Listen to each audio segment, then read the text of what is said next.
بسم اللہ الرحمن الرحیم۔ یہ دیکھیں، اللہ رب العالمین ہمارے رب ہیں اور اللہ نے ہمیں اپنے سے مانگنے کا حکم دیا ہے۔ ادعونی استجب لکم۔ اللہ رب العالمین کیا فرماتے ہیں کہ مجھ سے مانگو، میں دعا کو قبول کروں گا۔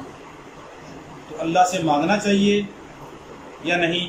اللہ رب العالمین خوش ہوتے ہیں کہ میرا بندہ مجھ سے دعا مانگے۔ جتنی انسان اللہ سے دعا مانگتا ہے اللہ رب العالمین اس سے خوش ہوتے ہیں۔ اس لیے اللہ سے اپنے لیے بھی مانگنا ہے، اپنے والدین کے لیے، اعزاء اقارب کے لیے، رشتہ داروں کے لیے، سب کے لیے دعا مانگنی چاہیے۔ ہر نماز کے بعد دعا قبول ہوتی ہے، اور طالب علم کی دعا فرمایا ایسے قبول ہوتی ہے جیسے فرشتوں کی دعائیں قبول ہوتی ہیں۔ آپ سارے طلباء ہیں، قرآن پڑھنے والے ہیں، اللہ سے دعا مانگنی چاہیے۔ نماز کے بعد دعا قبول ہوتی ہے، اور اسی طرح تہجد کے وقت میں دعائیں قبول ہوتی ہیں، اذان کے بعد دعا قبول ہوتی ہے۔ تو یہ موقع محل ہوتے ہیں، ان کو غنیمت جاننا چاہیے۔ ایسے وقت میں دعا اللہ سے ضرور کرنی چاہیے، اللہ رب العالمین ضرور قبول فرماتے ہیں۔ ٹھیک ہے، آج ہماری ایک باجی جان ہے، باجی شہناز اختر، انگلینڈ میں ہے۔ آج ان کی طرف سے یہ دعوت ہے آپ کی جو آج پک رہی ہے۔ کیا پکا ہے آج؟ قیمہ اور مٹر، اور ساتھ کیا ہے؟ اور بوتلیں ہیں ساتھ۔ یہ ان کی طرف سے دعوت ہے، ان کے لیے دعا کرنی ہے کہ اللہ رب العالمین ان کے رزق میں برکت عطا فرمائے اور ان کی پریشانیاں دور فرمائے۔ ٹھیک ہے، اللہم لک الحمد کما انت اہل، وصلی وسلم علی سیدنا محمد کما انت اہل، وافعل بنا کما انت اہل، فانک انت اہل التقوی واہل المغفرہ۔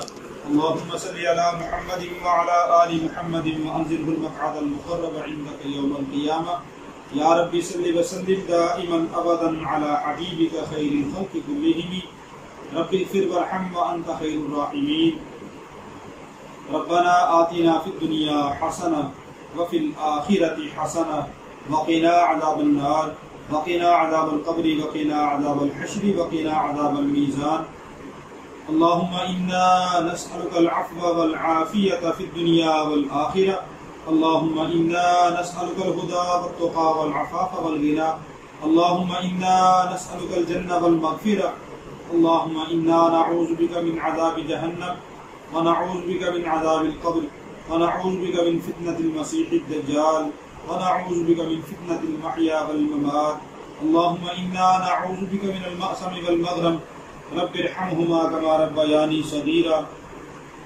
اللهم اغفر لنا ولوالدينا ولأساتذتنا ولجميع المؤمنين والمؤمنات والمسلمين والمسلمات الأحياء منهم والأموات یا ذا الجلال والاکرام۔ ہم سب کی تمام صغیرہ کبیرہ گناہوں کو معاف فرما۔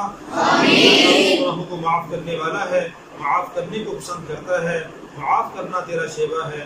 یا اللہ ہم سب کے گناہوں کو معاف فرما۔ آمین۔ پوری امت کے گناہوں کو معاف فرما۔ آمین۔ ہم کے گناہوں کو معاف فرما۔ آمین۔ ہمارے جتنے بھی عزیز و اقارب دنیا سے جا چکے ہیں ان سب کے گناہوں کو معاف فرما۔ آمین۔ ان کی قبروں کو جنت کا باغیچہ بنا دے۔ آمین۔ فردوس میں جگہ نصیب فرما دے۔ آمین۔ اللہ ان کو عذاب قبر سے، آخرت کی ساری گھاٹیوں سے ان کو نجات نصیب فرما۔ آمین۔ کی مناظر ان کے لیے آسان فرما۔ آمین۔ آمین۔ ہم سب کو آخرت کی تیاری کرنے کی توفیق عطا فرما۔ آمین۔ ہم سب کو قرآن پڑھنے کی، حفظ کرنے کی، اس پر عمل کرنے کی، اس کو یاد کرنے کی اور اس کا علم سیکھنے کی توفیق عطا فرما۔ آمین۔ قرآن و سنت کے مطابق زندگی گزارنے کی توفیق عطا فرما۔ آمین۔ احکام کو ماننے کی، حضور پاک صلی اللہ علیہ وسلم کی اتباع کرنے کی، صحابہ کرام کے نقش قدم پر چلنے کی توفیق عطا فرما۔ آمین۔ یا ارحم الراحمین، ہر مسلمان کی ہر جائز حاجت کو پورا فرما۔ آمین۔ کو پورا فرما۔ آمین۔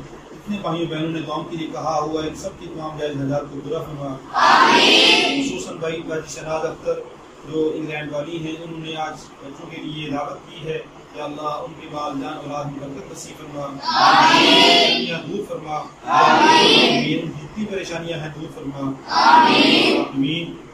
ان کے گھر میں، کاروبار میں خیر و برکت نصیب فرما۔ آمین۔ ان کی ساری اولاد کو نیک و صالح بنا دے۔ آمین۔ ان کی جتنی بھی دلی مرادیں ہیں اپنے فضل و کرم سے پورا فرما۔ آمین۔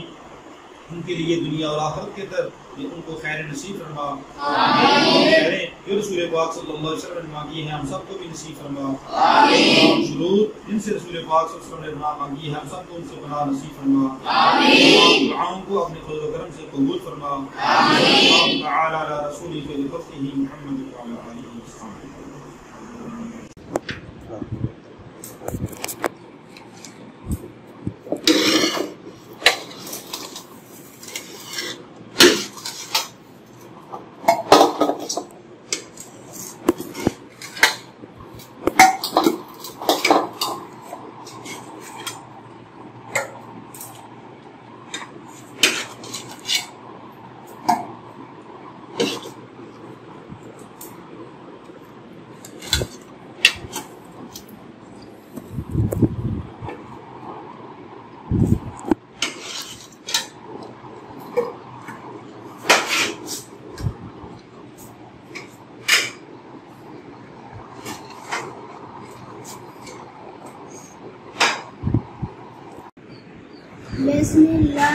بسم اللہ